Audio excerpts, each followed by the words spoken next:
आज हम देखेंगे कि सॉफ्ट स्किल्स क्या होते हैं टीचिंग के अंदर। ठीक है, अब सॉफ्ट स्किल तो हमने पढ़े, हाँ टीचिंग में उसका इस्तेमाल क्या है हम वो देखेंगे कि various soft skill are useful in developing personality of the student, यानी कई ऐसी चीज़ें रहती जो एक बच्चे की पर्सनैलिटी को बनाती है। Presentation is the skill that is acquired through the practice.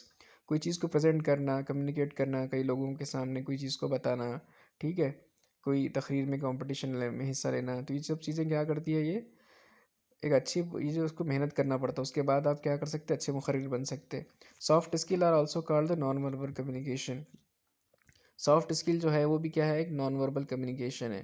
The teacher must have these soft skill of for efficiency of communication for enhancement of the personal trait, यानी किसी के काबिलियत को बनाने के वास्ते सॉफ्ट स्किल की ज़रूरत होती है।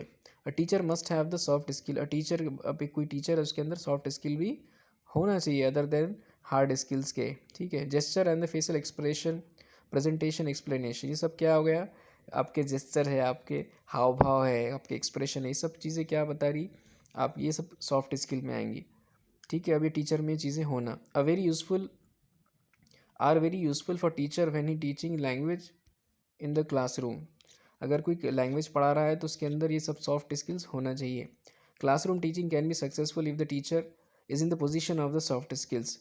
The teacher need to do the presentation of the instructional material. Teacher ने क्या करना, उसको इंस्ट्रक्शनल मटेरियल को प्रेजेंट करने आना। For this he needs to have good knowledge of his subject. इसके लिए अब उसको अपने सब्जेक्ट का नॉलेज रहना ज़रूरी है। He has to communicate his knowledge and ideas to his student in verbal and non verbal both form of communication. Teacher ने क्या करना, वर्बल और नॉन वर्बल कम्युनिकेशन से क्या करना, बच्चों को गाइड करना। सिर्फ ज़बानी नहीं है, उसके साथ उसके एक्सप्रेशन, उसकी बॉडी लैंग्वेज भी टीचर की सही होना। ये सब क्या है, ये सॉफ्ट स्किल्स है जो टीचिंग के अंदर, एक टीचर के अंदर होना चाहिए। ठीक है, और बच्चों के अंदर भी सॉफ्ट स्किल को पैदा करना टीचर के अंदर अदर देन पढ़ाई के।